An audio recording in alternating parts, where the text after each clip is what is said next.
Hey guys, this is Mr. H Makes and I'm Mr. H. Recently I covered getting iClone or CC3 characters into Unreal. I'll stick a link in the top right for that tutorial. And what generally happens when you first import your FBX, it doesn't quite look as good as you'd hope. So this video will address some of the tweaks and fixes you can do to get the most out of your characters and get rid of raccoon eyes and odd shadows. I'll also talk a bit about hair and messing about with that. And I will also talk a bit about using Metahuman assets and combining them with your CC3 or iClone assets. So we'll start by using one of the standard iClone characters. I think his name is Kevin, I'm not sure. And export him via the FBX method. And yeah, that's the link up there. And we will import him into Unreal using the high quality shaders, which you will get if you have the auto setup plugin, and all that is in the previous video, as is all of this stuff. This is just my import settings. In fact, I believe I even check animation when you clearly don't need to for this particular import. But yeah, let's just do that and grossly speed up the video because this takes forever on my machine. So yeah, there's our fella in a kind of exterior environment, and you can see he's either a great lover of eyeshadow or something is gone wrong or not quite working properly. So we're going to try and address that issue and show you the steps to do it. Now the steps that I will go through work differently in different settings, but it will give you an idea of the areas that you need to tweak to, you know, get the look that you really want. So one of the methods is to turn off ray tracing, but I'll show you that now. But it also means if you do turn off ray tracing from your major light sources, you're not going to get those nice ray tracing shadows. And also I wanted to sort of mimic the sort of UE5 workflow, because it's much simpler than 4.27, which is what I'm using. So I was just going to have ray tracing on,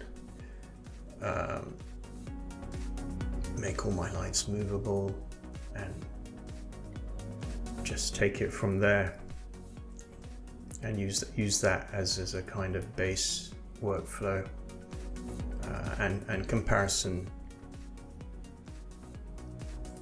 So if we have our ray tracing on, what do we do? Well, you click on the character mesh and you'll get this interface where you can access all the materials for the different parts of the mesh.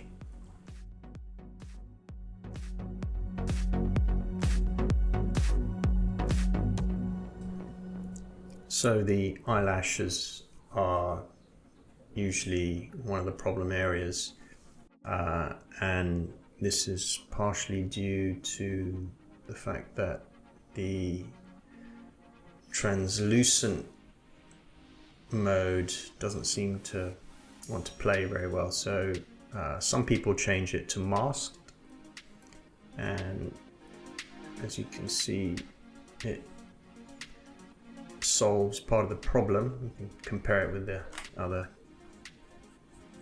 model on the left.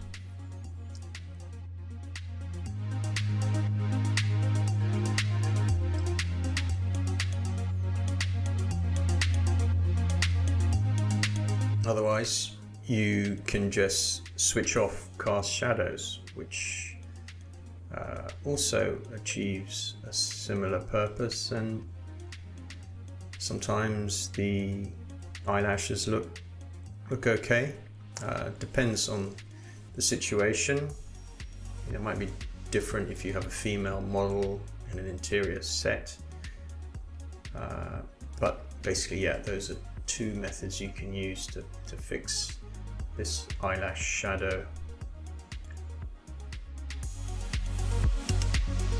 When you import an asset or a character from CC3 or iClone, and you have that auto setup plugin enabled and installed, you're going to have a folder with CC shaders, which are kind of like the main shaders, the parent shaders of the characters, and for each individual character you import, you will get its own Reallusion content shaders in their own folder. So these are kind of like, I think there might be material instances that refer to the main shader. But just so you know that those two shader folders you have to be aware of. So the other area to tweak is the cornea. And again, sometimes turning off cast shadows works. You can't really see it particularly well in this example. But fixing the tearline, that also is an area that you want to focus on as well.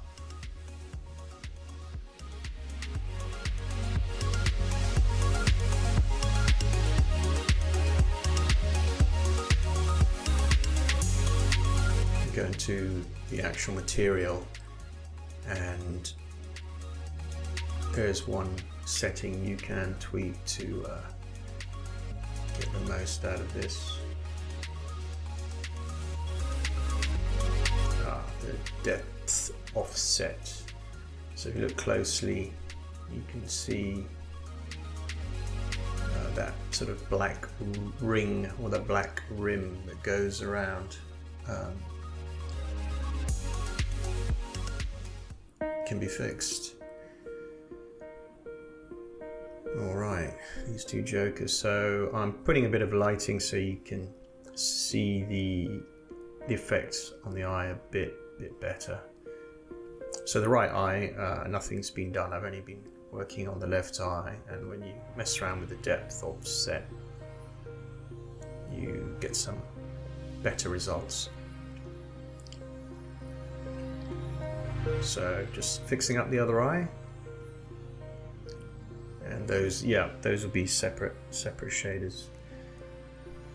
Eye occlusion is also good to tweak, and you can see the effect on the left eye there. And on the right. Yeah, you will find that there's a lot of room to tweak stuff, not just eyes, but skin color, hair color, pores, some of which I'll cover in a bit. But yeah, the journey for customization doesn't just stop once you've left CC3 or iClone. You can still do a considerable amount of things in Unreal using the Reallusion shaders. Okay, bring another guy to the party. This one is the same dude, but not so follically challenged.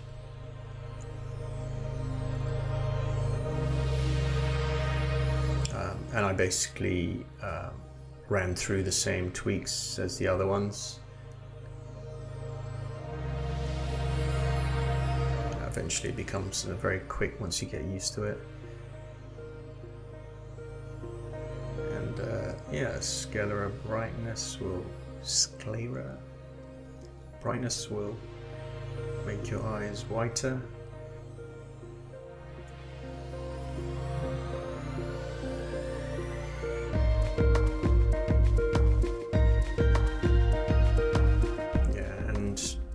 Depending on the look you want and how far your eyes are from the camera, that will dictate what you want to do.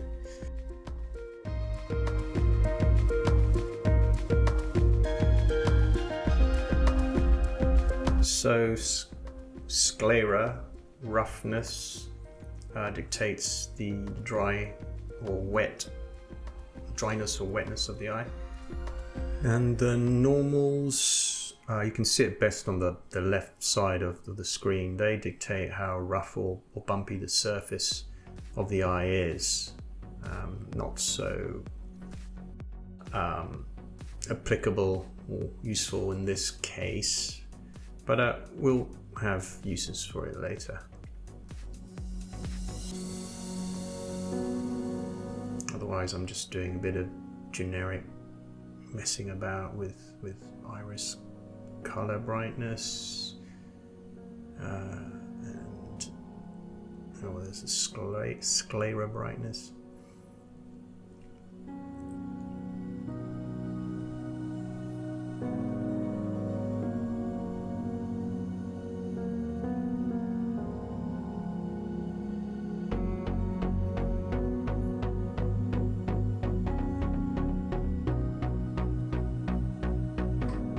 Speaking of normals, if you select the head material, you can use the Micronormals to achieve some pretty interesting effects, mostly related to the skin. In this case, you can't really see it, but you can increase and decrease pore size. That's if you want some lizard man effect. But yeah, the roughness of the skin is affected by these values.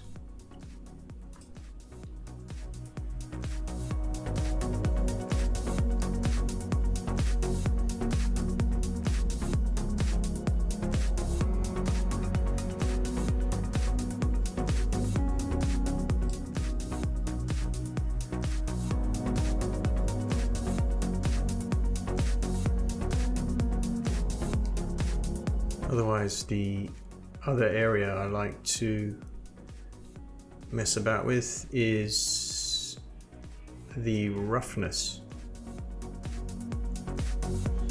And this, like the eyes, affects this sort of wetness or dryness of the skin. And you can, or rather you have to select the localized area, whether it's the cheek, the chin, the nose, and if you tweak these values, you can, give the impression that your character is very hot, maybe. So it sort of increases the realism.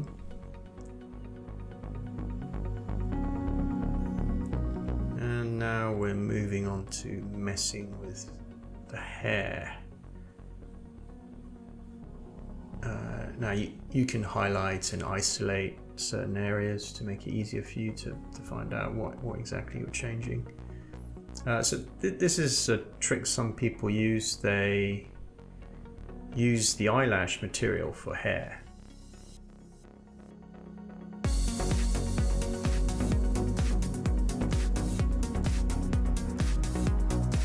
Kind of makes it a bit thinner, a bit finer, and to be honest, I think it tends to work better with the female models with female hair.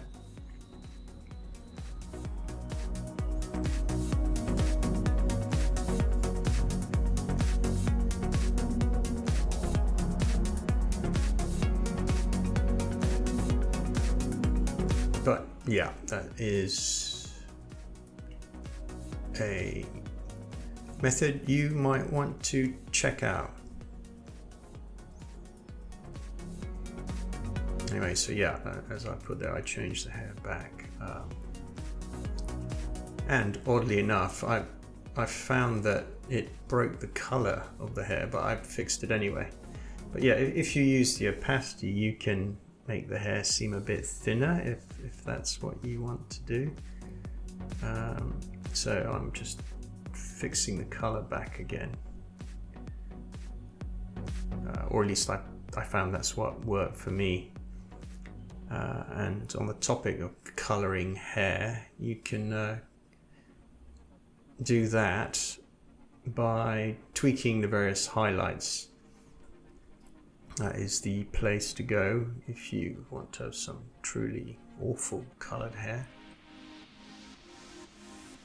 Or amazing, depending the way you look at it.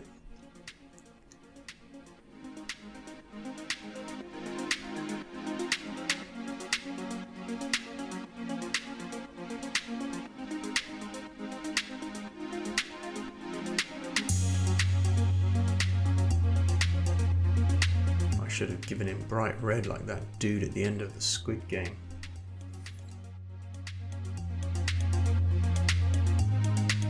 I was just being a bit OCD here and changing all the lights back to movable. So I wanted to compare or show you the comparison of some indoor lighting, and you can see how certain things you do may differ based on the circumstance.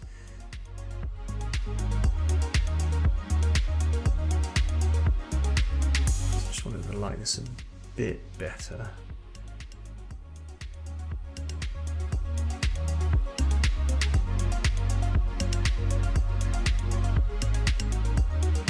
So you can see the raccoon eyes are, well, actually they look awful, interior or exterior.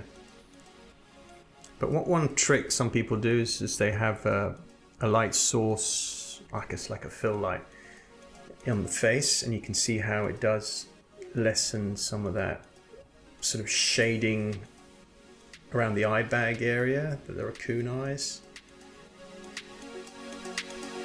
The guy on the left had it before. But anyway, these guys don't look too bad. So one other trick I've used is to add Metahuman hair, but this requires you have the Alembic Groom importer enabled. So if you haven't done that, you've got to do it and restart your computer and blah, blah, blah. And you will need a free Metahuman account, which I think comes with an Epic account. I'll stick all the links below. But basically, yeah, you design your Metahuman, and then when you go to Quixel Bridge, which is a separate program which is free, you'll find your Metahumans and you can download them directly into your Unreal project. Now there is a bit of a sort of quirky way, well at least I think it's quirky. You have to download the Metahuman to your computer, and then from there you export it to your Unreal project, but you can select the resolution that you want. So yeah, I imported it previously, so ignore these errors. And that will appear in its own Metahuman folder in Unreal. And if you dig in there, you can find the Groom hair asset. In this case, it's in the male folder. And you can just plop it into your scene. For some reason, the pivot's all out of whack on mine, so I have to reset the pivot. yeah, Alt plus middle mouse button, drag to the position, and then you set that as the pivot offset. It may take a couple of goes to get it right, but once you do, it's all good.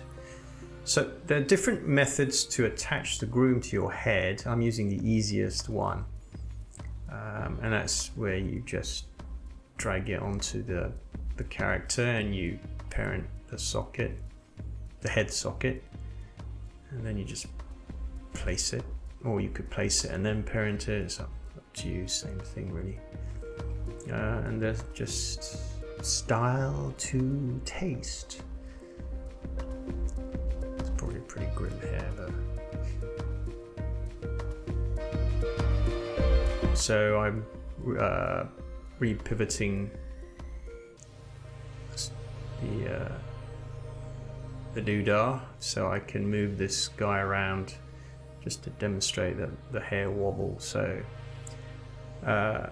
these will react to motion, the hair, so it'll move around a bit, but at the moment it doesn't yet react to the wind effects in Unreal, which should be pretty awesome. And on the subject of Metahuman organ swapping, I used the Metahuman eye shader for the eyeball on the left, swapping it with the original CC3 shader. On the right is the CC3 original, which I haven't yet tweaked properly, so it doesn't look that bad.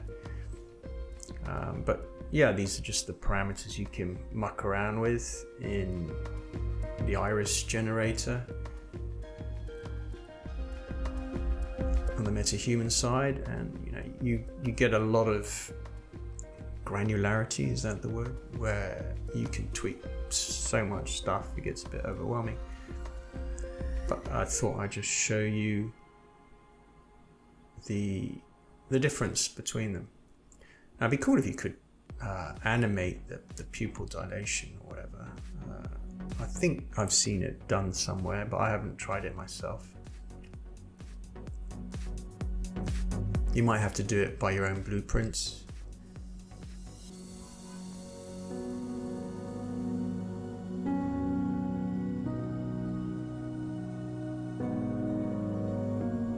So yeah, that's the equivalent of the Sclera brightness. And it all kind of depends on the look you're going for. Yeah, I also tweaked the CC3 material because it didn't look that bad. But yeah, you can tweak that a bit more to make it look a bit more presentable. And depending on your distance from the camera, the Metahuman eyes have this little shine to them, which is quite nice. So yeah, those are the different things you can do to squeeze the max out of your CC3 characters, to fix the initial import, and then to customize it with Metahuman assets. Hope this has been helpful. You've been watching Mr. H Makes, and I'm Mr. H signing off. Wish you all the best for the week ahead. See you next time.